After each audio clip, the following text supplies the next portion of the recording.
Robin, I have the long leash. Maybe we could start teaching him to come when he's called. That would be great, Scott, and that's really our next step. After we spend some time teaching foundation and teaching the dog what stimulation means, now we want to attach that 15 or 20-foot long line, let him range out and start teaching him to come back when called. Sounds good. All right.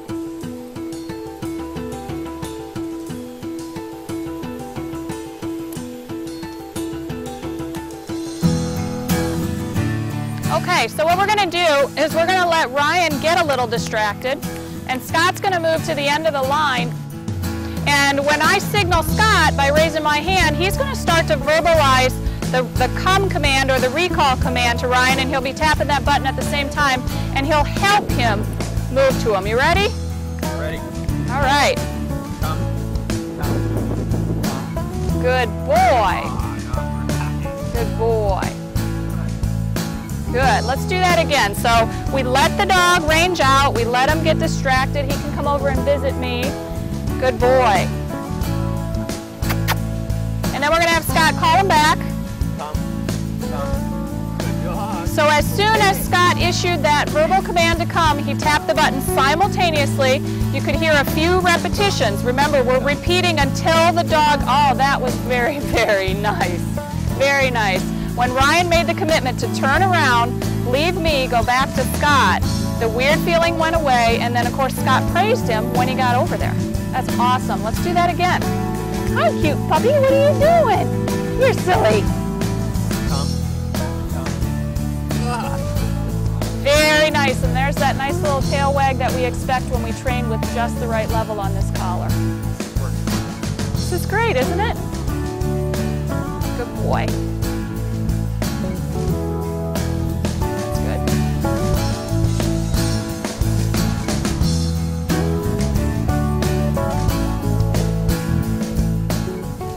Robin, I'm really pleased to see that it's working with different dogs.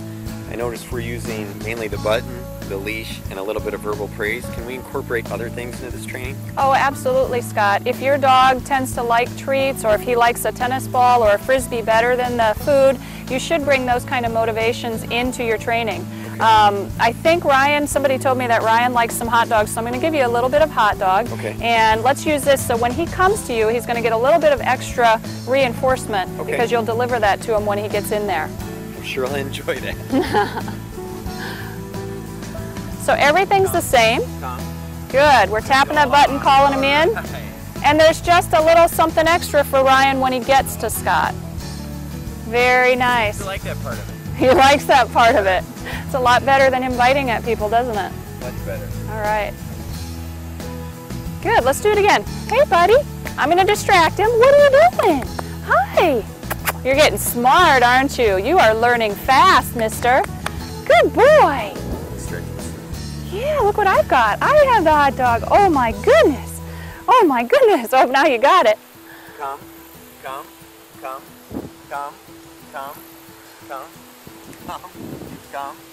Good job. Oh, that is a perfect example of persistence. There are going to be times when your dog is distracted, whether it's food or a cat or a squirrel, and you're going to have to be more persistent than whatever that exciting distraction is. If you notice, Scott didn't get worried, he didn't panic, he just kept going. And when the dog came to him, when the dog made that commitment, then that weird sensation went away.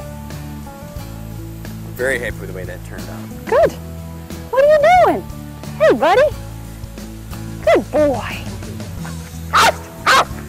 Robin, everything's gone great so far, but as you can see now I have another problem. Barking at other dogs and people. He is barking at other dogs. So being able to do some problem solving is very important when we're training with a collar. What I want you to do, he's paying attention to a dog that we have off camera here. I want you to start tapping that button and walking away with him. Okay. All right?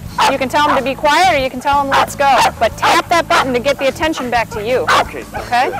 Let's go. Let's go. Good. So that was perfect. Your job when your dog is distracted is to break their focus away from that distraction by tap, tap, tapping that button. Turn and go. Make them pay attention to you again. That's going to solve the vast majority of your problems. Bring attention back to you and away from that distraction. Robin, I'm so impressed with what we've done in one session with these two different dogs, different personalities, different sizes, different issues. Now what I need to know is, am I done training? Can I go home and expect these results to last? Is it done? It's never done. It is never done. That's a good question, Scott. My feeling on that is training is a lifetime thing for the dog. They're going to be learning all the time. You're going to be into a lot of different situations with your dog. What I want everybody to understand is that the collar is something that should be put on the dog whenever you're spending time with them. Okay. It comes off when they're sleeping, and it comes off when they're crated or you're gone away during the day. But when you go for your walks, you need to have it on. You need to control your dog despite whatever the environment is. But most importantly, for this beginning foundation part of our work, I want everybody to take their dog every day. I want them to practice for 15, 20 minutes a couple times a day, and then utilize this collar even in the house. So if you're in the house and the doorbell rings, you can have your dog be quiet and come back to you. If the pizza guy comes to the door, you can control that jumping up so so that we can control those kind of situations. And after about a week to 2 weeks, what we want to start doing then is we drop the leash, we let a dog drag that line, and eventually when you feel there's no need to pick it up and help him anymore, then we're going to be able to take the leash off and go to the park and do those things. And after that, we start building in those other commands like sit and place and down. I can't wait for that part. I can't wait to drop the leash.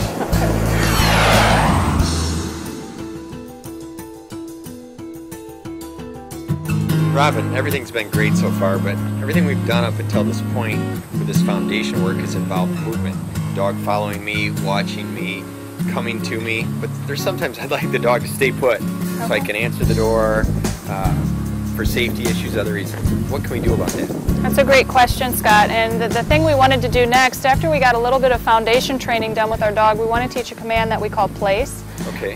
With a place command, we teach the dog he can stay on his bed or his pillow or his blanket, and the idea is he needs to hang out there. He has to stay on it until we give him permission to get off. Okay. We don't really care if he sits or lays down or takes a nap, but he does need to stay on that little spot. Okay, so it involves a location. He's got to stay there and he can't. Exactly. Great. I think I understand. Okay. So we've got our mat here. We call this our place. We're going to teach Barney that he has to go on his place. Remember, we first laid some foundation and we taught Barney what the collar meant. Now we're going to start to tap the button as we put him up on this little bed. Barney, place, place, and we're going to use the leash to lead him up there. You'll notice I keep a little bit of tension on the leash at first because I want to help him be successful. Once he's there, then I'll loosen that tension. Good boy, Barney. Good boy. And if Barney makes a mistake to try to get off of there, we'll see what happens here. He's doing pretty well. Good boy. What are you doing? Good boy. So even though I'm teasing him a little bit, you can see that he knows he needs to stay up there. What are you doing, Barney? That's a good boy. What? I know. Good boy. Now, I need to give him permission to let him know when he gets to come off.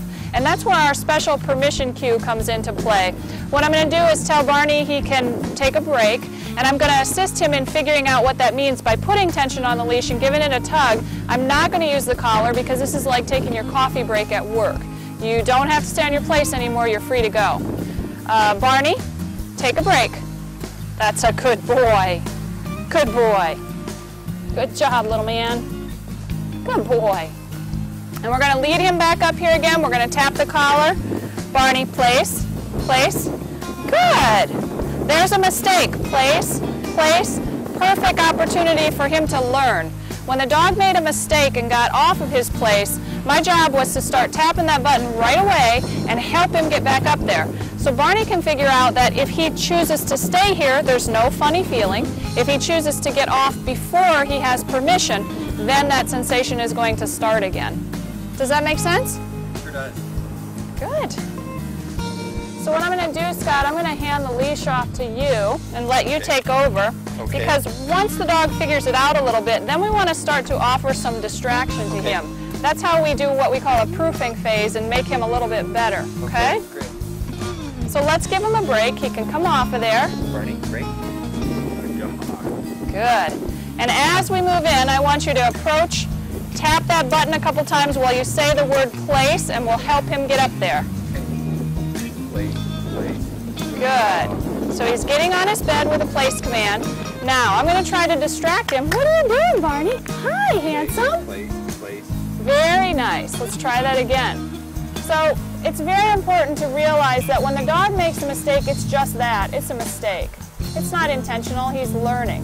We don't want to punish him. We want to assist him to get back up there. We want to help make him successful. And we do that by using the leash to guide him and tapping that button until he's back up onto that little mat. Hi, buddy. What are you doing? Are you getting smarter? What are you doing?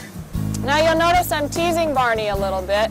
I'm taunting him to try to come to me, but it would not be fair of me if I actually told him to come, or if I told him, let's go. We don't want to give him a command. That would cause a lot of confusion in his mind. But just a little bit of teasing or a toy. What are you doing?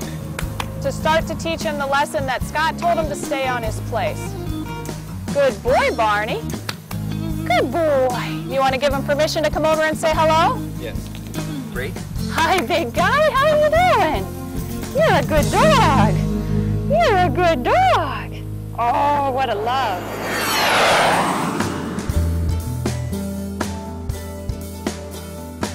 We hope that this DVD helped you gain some knowledge and understanding of how the remote training collar can be a great tool to help you achieve better manners and off-leash freedom. Now your job is to go out and practice, spend some time laying this foundation, and develop a better relationship with your dog. In the end, we really want you to be able to proudly say, that's my dog. Ready? Sit. Up. Up. Good. Go around. Down. Down. Good. Roll. Down. Roll.